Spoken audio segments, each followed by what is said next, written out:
Hi, everybody, and welcome to a quick Monday edition of Moohead Radio. I'm your host, a big and furry bovine, and got a little bit on my mind that I wanted to talk about in regards to this weekend's football games. And obviously, the games were fun to watch, and the outcomes were not all exactly what we thought they were going to be. But there is something really good to be said. And it's not about the NFL, because a lot of people are spinning this is the greatest league ever. And it's like, no, it still kills people, and it's still cruel, and it's still inhumane. And the owners are still a bunch of assholes, and the players are still limelight seeking fools. Yeah, it's all the same league. But we did have some good, fun games to watch anyway. But this is a happy show because we talk about a lot of things in society, and one of the things that in society is all the rage now is bullying. As a matter of fact, the wife of the president of the United States, I don't call her the first lady because presidents had many before and since, but she wants to stop bullying, even though she lives with one. But the bottom line is that we have this sensitivity about bullies. Well, probably the biggest bullies in the world are sports fans and sports writers, don't you think?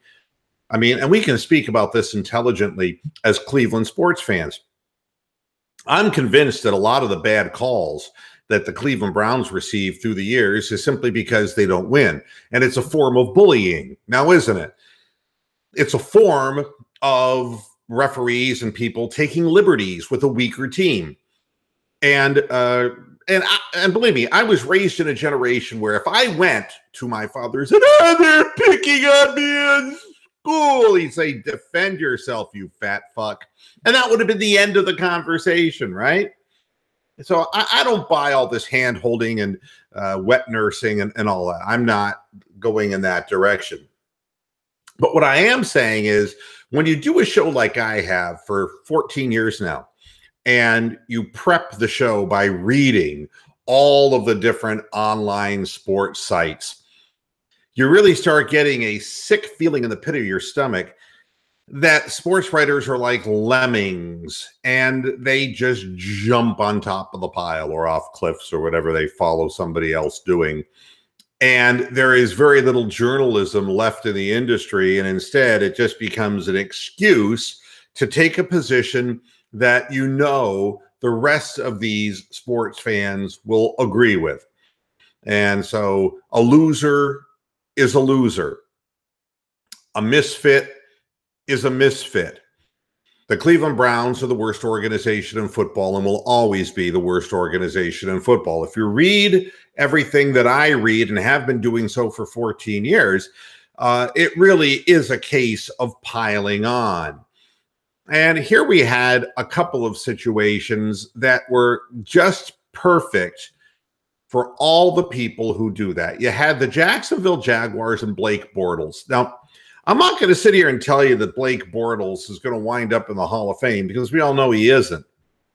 And Blake Bortles may not even be the starting quarterback next year if things go in a certain direction. So I'm not going to go there.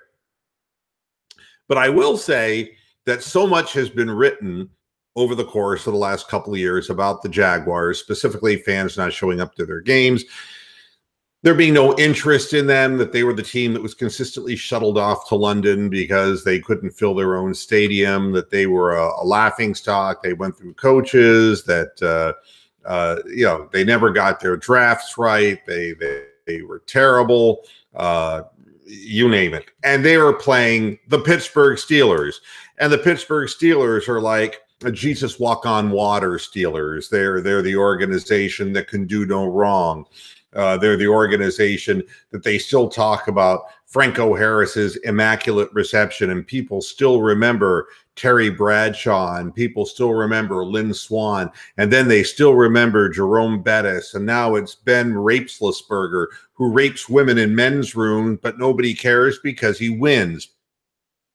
You know, the thing that you learn when you do this as long as I've done it is that people love a winner.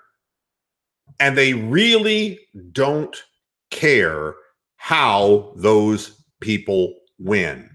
It was true of Rick Pitino. It's true of Bill Belichick. It's true of Donald Trump. Winning is everything in the minds of people who are broad sports fans, who are sports writers, and you can pick at every weakness there is. One of the greatest offenders is Cleveland.com, who will twist a person's words, and I'll get to that in just a minute, in order to make more rhetoric that is negative about the city that pays their fucking bills. You won't hear me say that Northeast Ohio is a shithole. You won't hear me say that. I grew up in Northeast Ohio. I grew up in Canton, Ohio. Glad I left? Yes. And the reason was because my future wasn't there. But that was no fault of Northeast Ohio. As a young person, you have to make a decision whether you're going to step out on your own or you're going to stay where you're at. You know, I don't get down on women for choosing to be housewives, and I don't get down on people for choosing to stay in their hometowns. There's nothing wrong with it. For me personally, I felt my opportunities were better served elsewhere. But it doesn't mean that the area is a shithole. But the fact of the matter is, if you listen to people who talk about Northeast Ohio and the ex-steel factories in Youngstown and what a shithole it is in Warren and what a shithole it is in Cleveland, and then you got Sam White bitching and moaning decades ago about Cleveland, and it builds from there. The Cuyahoga River catching on fire, you name it. It's been written and it's been said. And it becomes part of the public psyche. And so I'm watching this game, and I know every one of you were in the same boat as I, watching the Pittsburgh Steelers and the Jacksonville Jaguars, and you're saying, this is amazing. The Jaguars have gotten off to a big start. And it was 21-0. And then you say to yourself, all right, when is this bubble going to burst? When is this whole thing going to end? And to be honest with you, it went 21-7. It's like, uh-oh. But then it went 28-7. Then it went 28-14 real quick. And then you started seeing these fourth down bombs by the Steelers, and you're going, man, I'm not going to have to read about this shit again, am I? It's like, I don't savor doing a Monday show when shit starts going down like this, where it's like, oh man, I'm going to have to show prep this thing and read all of these ridiculous hot takes. It's like, please, no. And I'll tell you, Jacksonville hung in there and hung in there and hung in there. And Pittsburgh fought back and fought back. But I know every Jacksonville fan, and I can speak because I've been there, was thinking, how are we going to fuck this up? How is this going to end up a big heartache for the city of Jacksonville? How is it going to end that we're going to get screwed on this? Part of me was saying, how are the referees going to jump in and screw Jacksonville out of this game? Because I've seen it so many times against everybody who plays the Steelers. So I'm sitting there waiting for this inevitability. It's like, man.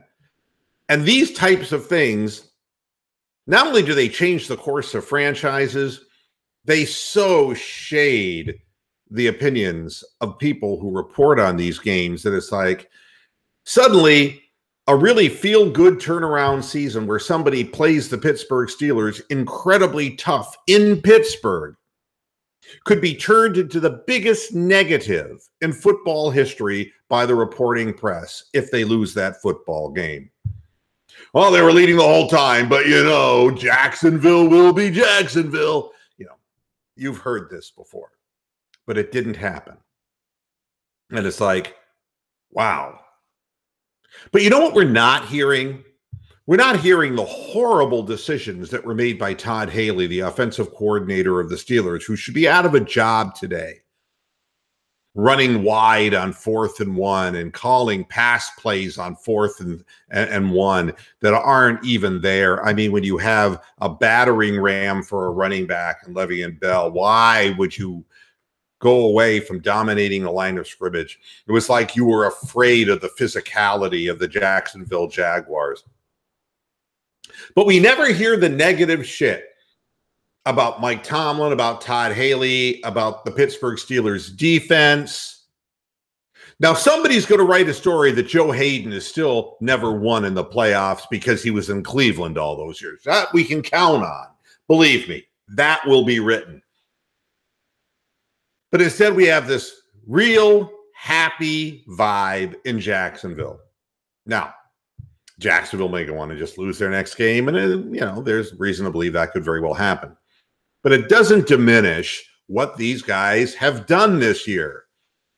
For every fan who bleeds their team in loyalty, this is what you watch these games for. It's the only possible thing that can keep you coming back, is the possibility that a team that has been trampled on and had terrible things written about them for decades, that they succeed.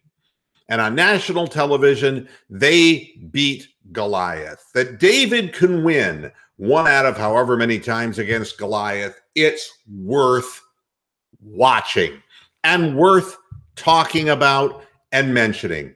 But that's an hors d'oeuvre, okay? That's an hors d'oeuvre. Because there's a fat guy who watches this program and has from the time he was 16 years old named Tony the Calf.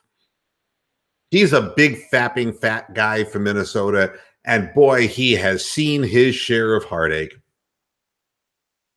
If you follow his Twitter feed, in between being a troll and being self-pitying and self-loathing because he's in a mid-sized sports market, here's a guy who literally had become so numb to the joys of sports in his state that he actually fell asleep while getting a blowjob. The fact of the matter is, if there was one person on the earth who deserved yesterday, it was Tony the Calf. Because as sure as I'm sitting here, with the Vikings up 17-0, when Case Keenum threw that ball up in the air and it was intercepted, it was a panic throw, and it was already 17-7, and the momentum had turned, and then he throws that ball up like a dirigible, and it gets intercepted, and by the time this thing goes on in the fourth quarter, Case Keenum is looking more and more frantic, hanging the ball up, and that poor Tony was bracing for the onslaught that he would invariably get on social media, and the onslaught that the press would deliver about yet another heartbreaking heartache loss by the Vikings. And then they'll recount all the Minnesota sports things that have gone bad over the last several decades. And they'll remind everybody how many losing seasons the Twins had, how the Minnesota Golden Gophers can't even kick the shit out of Ohio State at midcourt in a basketball game anymore without even playing basketball, how everything that touches that state somehow, he was ready, he was bracing for it. And in one split second, the whole narrative changed. So the press could be a bully and beat up on a guy who made an inexplicably bad play at safety. And all you could see was a sea of purple. And a receiver running down the sidelines with his hands raised in the air in the most improbable victory you and I will ever see. Is it going to change the future of the Vikings? If you're a Vikings fan, you go, yeah, the monkey's off our back. We're going to be good now. Case Keenum showed that he was human in the fourth quarter. And look, he's had a great year, and nobody expected him to be the guy who'd be leading this charge. he has to play within himself and within the offense and has to let that defense settle in and got to win close games and keep his composure. But you know something? The Vikings are for real. They got a really good defense on that team, and they're playing people tough. And when it came down to the crunch, even though it looked like the defense gave up the game-losing field goal, that fat guy was still in front of his television watching that last play, which is more than I can say for Mike Tomlin and the Pittsburgh Steelers, who scored a touchdown with 1 second to go and didn't even try an onside kick. That's the definition of loser. What do you do? If you're Mike Tomlin, you just throw up your hands and go, well, there is no real chance that we could kick an onside kick. And that onside kick, we're going to recover and run it in at the same time into the end zone. Well, if the Vikings had that fucking opinion, the last play of the game would never have happened, would it? But there's Tony the Calf watching, and he's just ready to cry in his beer. And the hand of fate comes down and descends. And he sits there and he's in another universe, a universe where the Vikings are the team that pulls out the unbelievable play, where they make the immaculate reception. Amazing stuff. And it's the stuff that you feel good about for a Case Keenum who's already well-traveled. A guy who on the look on his face couldn't believe that they'd won the football game. How beautiful is that in a moment of athletes who are arrogant, who literally celebrate everything they do in losing games? The guy who's behind 30 points and does a sack dance when he sacks the quarterback. How real and genuine a moment was it that Case Keenum had that wonder-eyed, oh my God, I'm E.T. look about him. Like, how in the fuck did that happen? It's priceless. There's a real honest guy. You know? Got some people in the chat room, and Tony is in the chat room. You know, we should put him on the air. If he's there, I'm going to put in the link to the show, by golly, because Tony deserves to be here. I'm talking about him. And wait a sec. Copy this. I'm putting this into the chat room, man, because he represents everything on this program today. Because even though I get mad at him because he trolls Cleveland way too much. Way too much. Let's see here. We're putting the link in, Tony, if you can jump in. There you go. Tony says, I'd actually gotten into my car and started driving around with the game on the radio, ready to drive the car off the cliff. I know how it feels. He was flashbacking to Brett Favre in 2009. Tony says he'll give a call in a minute. He's got a horrible case of bronchitis and can barely talk without coughing. We don't care. Nobody will catch it on the air, Tony. This is your day. This is your moment. And it isn't a matter of gloating. It's a matter that every Minnesota Vikings fan should be able to stand up and spit in the face of every single person who wrote lousy things about that organization. And as a Cleveland sports fan, we have to believe that eventually, after Jimmy Haslam's passed away, that we will be in that position. We already were with the Cavaliers, you know, all the LeBron shit they wrote, all the Cleveland is without a title for 52 years, blah, blah, blah, blah, blah, blah, blah.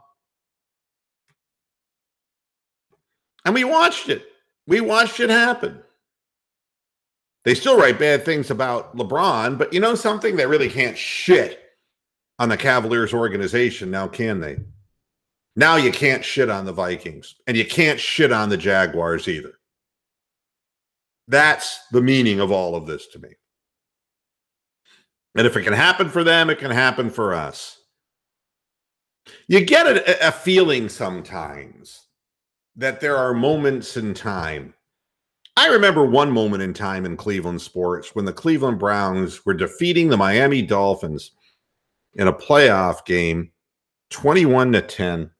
And it was right after Ernest Biner ran a ball in like 69, 70 yards into the end zone. It was a playoff game against the Dolphins. The Dolphins were favored to win, and the Dolphins did win. But in that moment, in 1985, where the Browns made the playoffs with a 500 record, in that moment, on the sidelines, you saw the helmets being raised by the Browns players. And, you knew that there was a turn in the tide. It was like, the Paul McDonald years are over. We're coming out of this trough post Brian Sipe and USFL, and we're getting back to respectability. But we knew with Biner and Mack and Kozar and Newsom, it's like, oh, this team's going to be pretty good. And sure enough, 86, 87, 88, the team was really good. We didn't win a Super Bowl, but we were really good. And that's kind of the feeling you're starting to get, because you look at both Minnesota and Jacksonville, they're winning without all of the pieces in place, and you need certain pieces to get better. And I do believe that both franchises will need a better quarterback to get it done. But look what they have, man, on defense. The speed, and the strength throughout. They have guys in their secondary. They have linebackers who can hunt people down. They got defensive lines that are stout against the run. They win with a lot of different pieces. And if they find the right piece to put in the quarterback position, they become elite teams. Those are the teams that, if they find the right quarterback fit, become like the 10-year good teams, because they've really done a good job filling their roster with really good defensive players, and that'll keep you close. And that's why I say to Browns fans who keep talking about quarterback, it's like, all right, I'm good with it. I understand where you're coming from, but we gotta draft a roster, folks.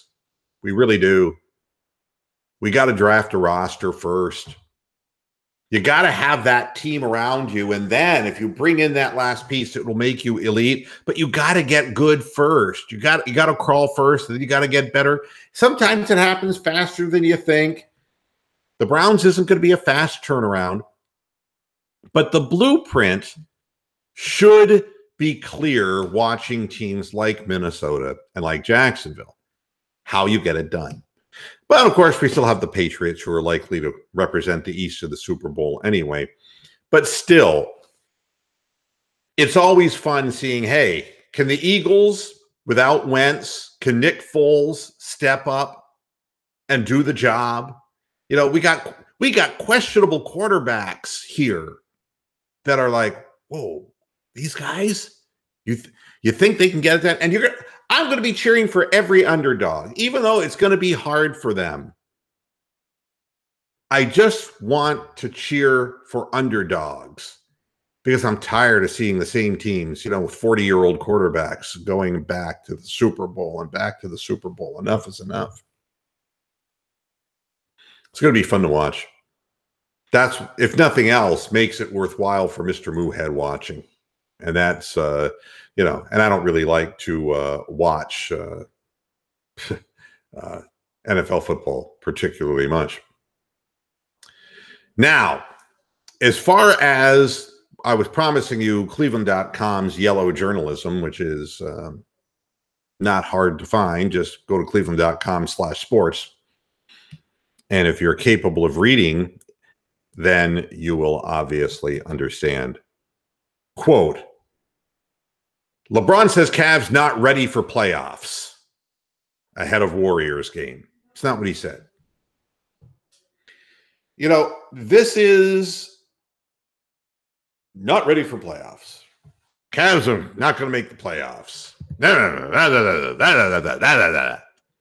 LeBron said is, the way the Warriors are, they've got Steph Curry back from a marginal ankle injury. He's playing great basketball. They got their full complement of players. If you plug them into the playoffs right now, they could jump right in and perform. We're not there. That's what he said. He didn't say we weren't going to be there. He didn't say we're not ready for playoffs. He didn't say that. He just said that if they were to start tomorrow, yeah, we're not plugged in for that yet. Now, everybody knows what's going to happen tonight. Cleveland is going to get wasted by the Warriors. Right now is a bad stretch for the Cavaliers. It was a bad road trip. The team is having difficulties. The lineups and rotations have been once again altered, and it's really kind of a awkward time for the team. They seem to almost panic when they have a chance to win. They start throwing up bad threes instead of, all they needed against Indiana was one good possession to win that basketball game, and they couldn't get that one good possession because they were so busy trying to hoist up hero shots. And that's that individual kind of, agenda that Ty Lue was talking about.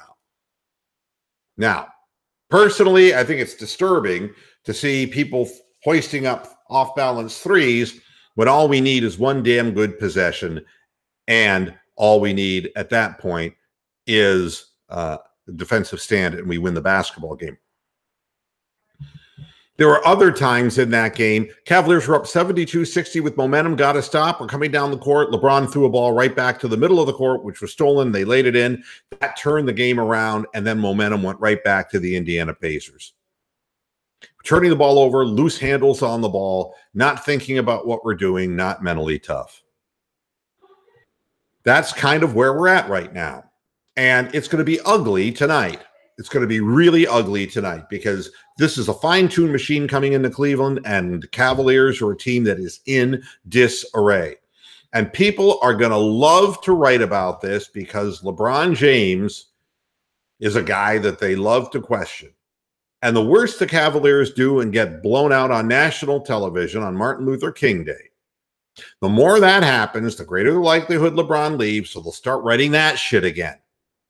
And it gets real fucking old. I want to remind everybody that no matter what you read and what ends up happening at the end of the year, LeBron James came back and we won a championship, folks.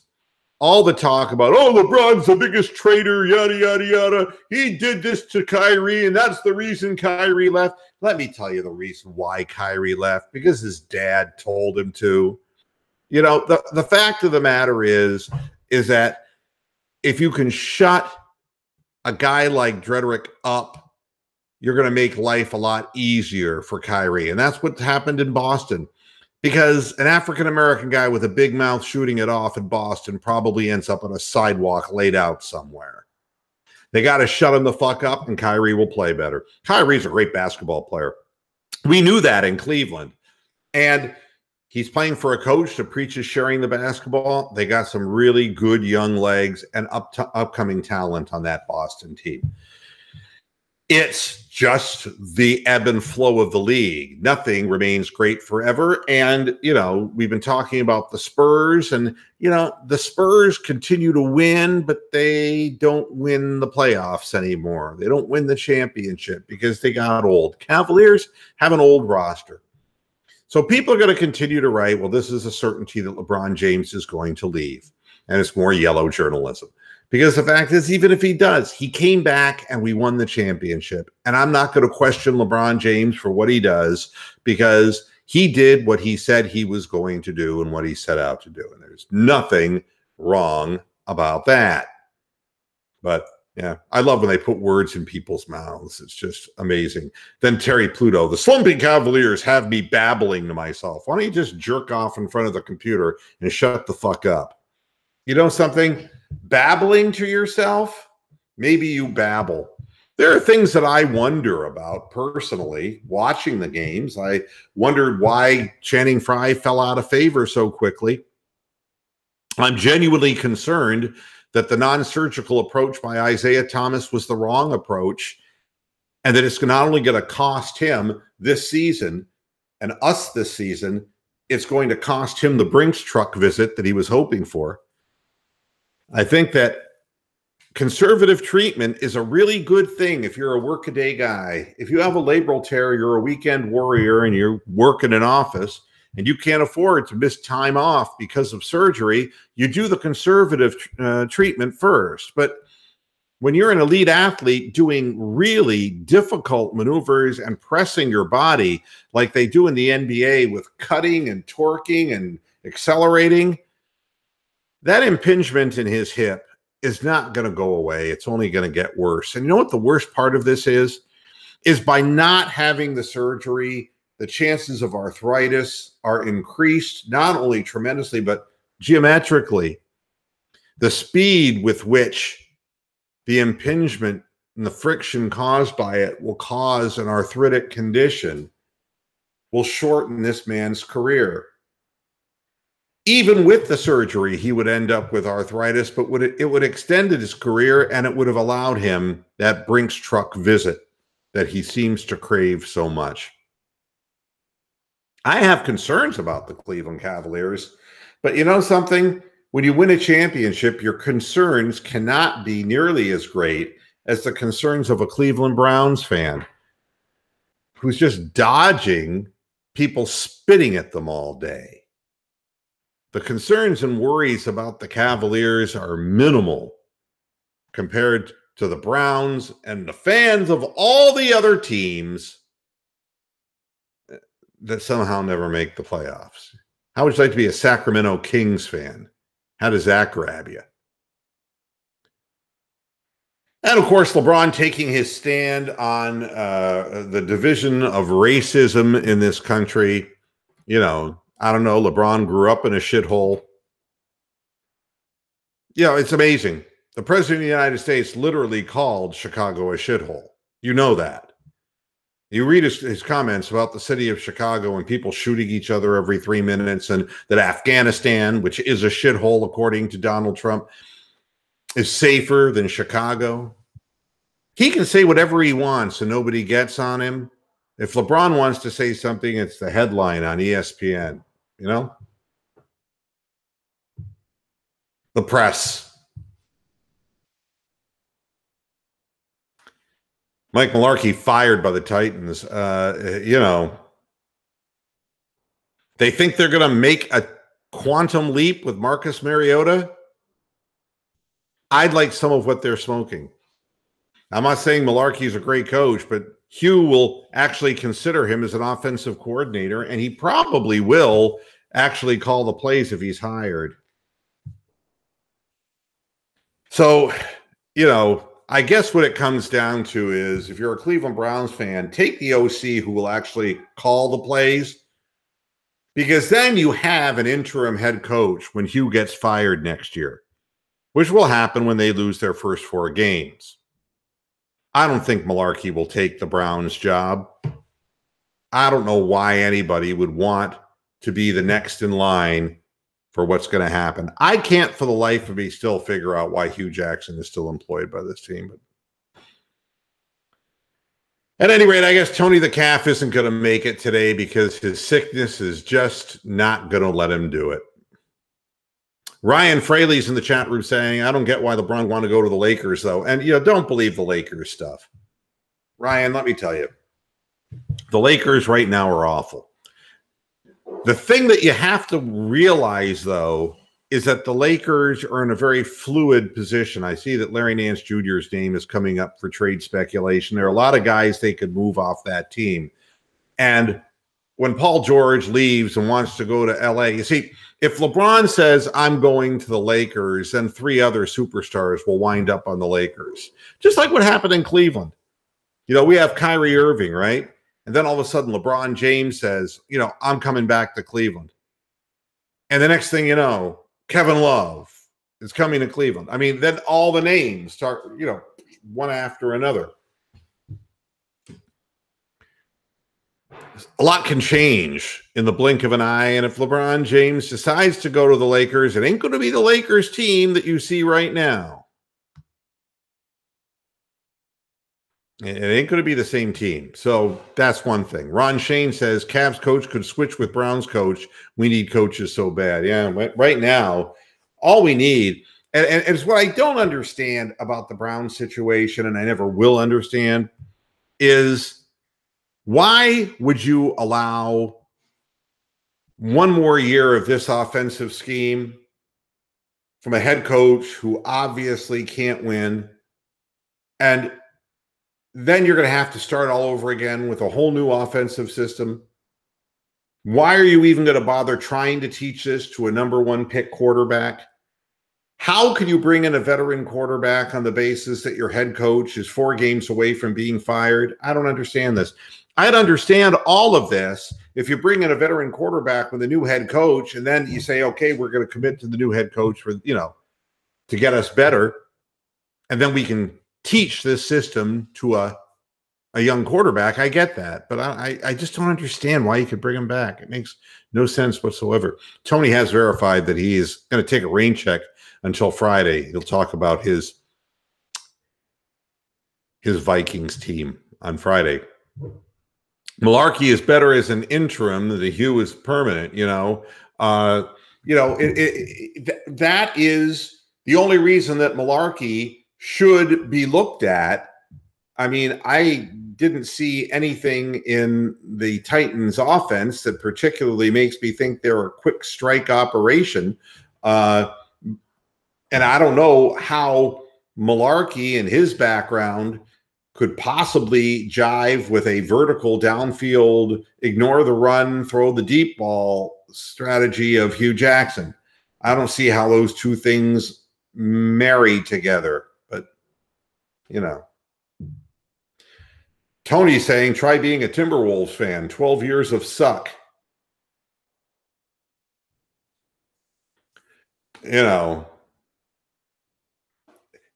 What I believe is that we should have had a new head coach who then would have brought in an offensive coordinator. And by the time the first 4 games happen next year, everyone's going to be saying, shit, man, another lost year because of this. That's the way life goes.